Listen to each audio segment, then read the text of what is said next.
Jonathan Cook's analysis, it titles it "Lawless in Gaza: Why Britain and the West Back Israel's Crimes." More than a decade ago, Israel started to understand. Israel started to understand that its occupation of Gaza through siege could be to its advantage. It began transforming the tiny coastal enclave from an albatross around its neck into a valuable portfolio in the trading game of international power politics. And this is such an important take because I haven't heard this aspect of it almost anywhere. Israel could use Gaza to develop all sorts of new technologies and strategies associated with homeland security and those industries burgeoning across the West as officials there grew increasingly worried about domestic unrest, sometimes referred to as populism. And part of this, that Israel has become this like global powerhouse in terms of surveillance software, in terms of fascist military, actions, basically training other countries and other militaries and U.S. police, many in Atlanta that are creating a horror show in Atlanta, Georgia right now. We're trained by Israelis and Mossad, and so you knew that part, but I hadn't really thought about the fact that Israel purposely realized Gaza could work to its benefit in that regard. The siege of Gaza's 2.3 million Palestinians imposed by Israel in 2007, following the election of Hamas, allowed for all sorts of experiments. How could the population best be contained? What restrictions could be placed on their diet and lifestyle? How were networks of informers and collaborators to be recruited from afar? What effect did the population's entrapment and repeated bombardment have on social and political relations? And ultimately, how were Gaza's inhabitants to be kept subjugated and an uprising prevented? And that began in 2007. In a recent live stream, I brought you the 2008 or 9 or something news story that Israel was, quote, putting Palestinians on a diet by only allowing a certain amount of calories into Gaza and the West Bank, etc.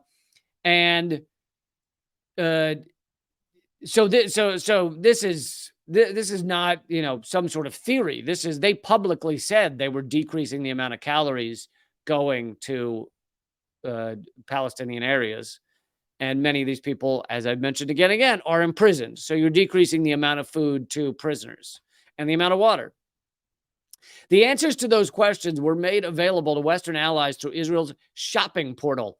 Items available included interception rocket systems, electronic sensors, surveillance systems, drones, facial recognition, automated gun towers, and much more, all tested in real-life situations in Gaza. And he does act like he does say in his article that Israel right now is trying to deal with the fact that this attack by Hamas has undermined their view, their brand as this amazing surveillance apartheid military state. I brought to you in previous live streams my belief, my feeling, but also some of the evidence that perhaps Israel knew something was about to happen. Who knows whether they knew the size, but knew something was about to happen and somewhat allowed it to happen in order to get what they wanted, which was to turn Gaza into a parking lot. And they figured probably get more support around the world. Jonathan Cook continues, which brings us to the second purpose served by Gaza. As Western states have grown increasingly unnerved by signs of popular unrest at home, they have started to think more carefully about how to sidestep the restrictions placed on them by international law. This is such an important point about upending international law. The term refers to a body of laws that were formalized in the aftermath of the Second World War, when both sides treated civilians on the other side of the battle lines as little more than pawns on a chessboard.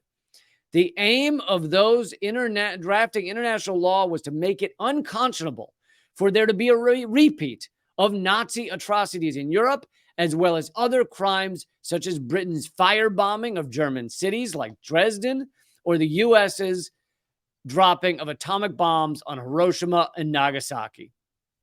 So these international laws were put in to stop the mass killing of civilians, not just by the Nazis, but also by the Brits and by the Americans. We dropped the atomic bombs when they did not need to be dropped. I've covered that again and again. The atomic bombs did not need to be dropped. Both of them. Some people go, oh, the second one shouldn't have been dropped. No, neither should have been dropped. Japan was ready to surrender. Obliterating innocent civilians is not the way to go for any kind of war. These weren't even, in Nagasaki, it was, I can't remember if it was Nagasaki or Hiroshima, where the number of military personnel in the target area was like a few hundred, while 100,000 people die. So you have 100,000 people incinerated and you kill a couple hundred military personnel. It wasn't even the beginning of a military target. On top of that, if you just wanted to show Japan that you had the power, they could have dropped it on an island with 12 Japanese soldiers and the explosion would have been the same size. And they could have gone, look at that. Look what we just did there. And they wouldn't have killed 100,000 people. Anyway, one of the fundamentals of international law at the heart of the Geneva Conventions is a prohibition on collective punishment, that is retaliating against the enemy's civilian population, making them pay the price for the acts of their leaders and their armies. Does that sound familiar right now? Very obviously, Gaza is about as flagrant a violation of this prohibition as can be found.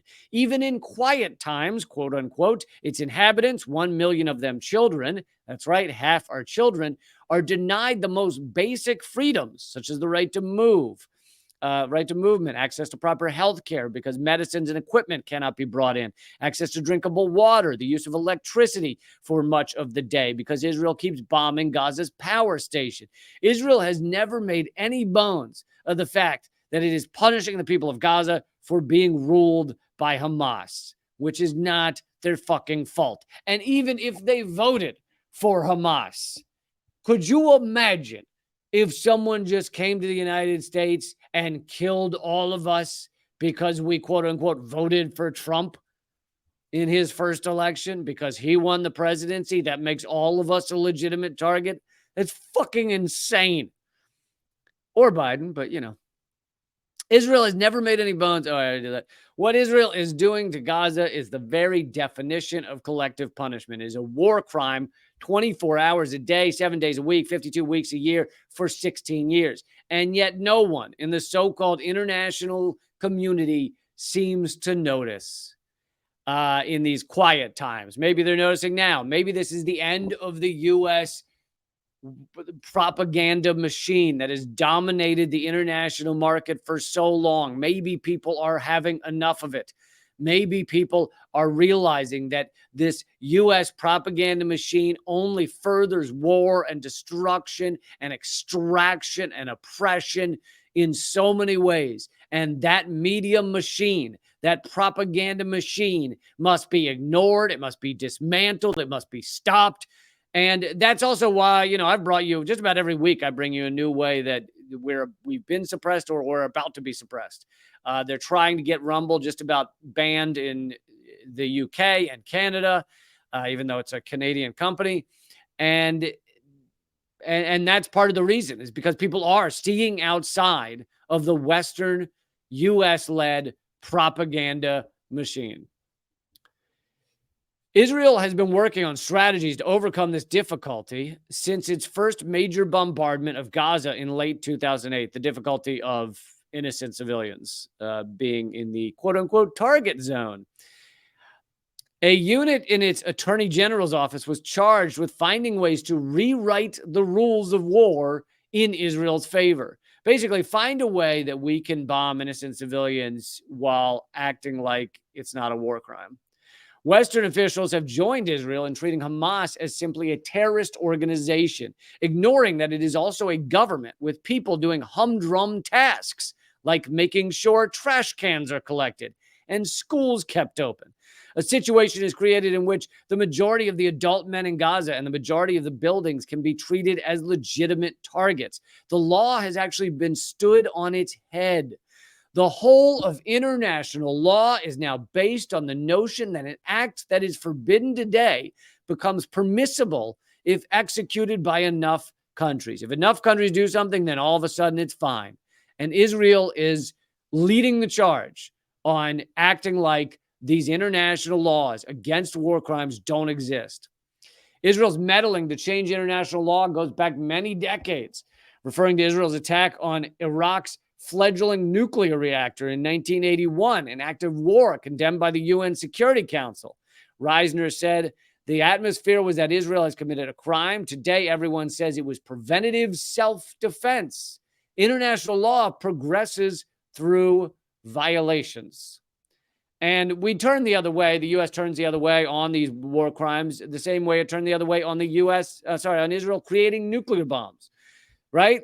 We had all these nuclear non-proliferation treaties, all these efforts to stop those who have nuclear bombs, to stop each country from getting them, like a domino effect. And the whole time we just ignore the fact that Israel's creating nuclear bombs. We still have barely admitted it. It's been admitted a few times, but we still act like Israel. I mean, they're not inspected at all in Israel. They're just basically, it's a known secret that Israel has nuclear bombs.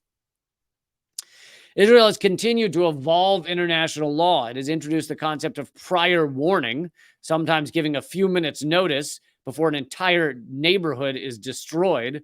Vulnerable civilians live still in the area, like elderly, children, and the disabled, are then recast as legitimate targets for failing to leave in time.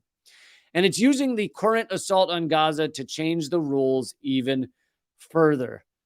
Yoav Gallant with Haaretz is... not with Haaretz. Haaretz reported, is now defense minister and the man responsible for instituting this week's complete siege of Gaza. No electricity, no food, no water, no fuel, everything closed. In language that blurred any distinction between Hamas and Gaza's civilians, he described Palestinians as human animals. In terms of international law, it skirts into the territory of genocide, both rhetorically and substantively. But the dial has shifted so completely that even centrist Western politicians are cheering Israel on as they commit war crimes, often not even calling for restraint or proportionality. The weasel terms they usually use to obscure their support for law breaking. Britain has been leading the way in helping Israel rewrite the rule book on international law. He focuses on Britain because he's a British writer, but of course, all of this is really led by the United States, and the United States is selling Israel many of these bombs or giving them to them in the case of the billions of aid we give them to commit these war crimes. But I just want to point out one last thing.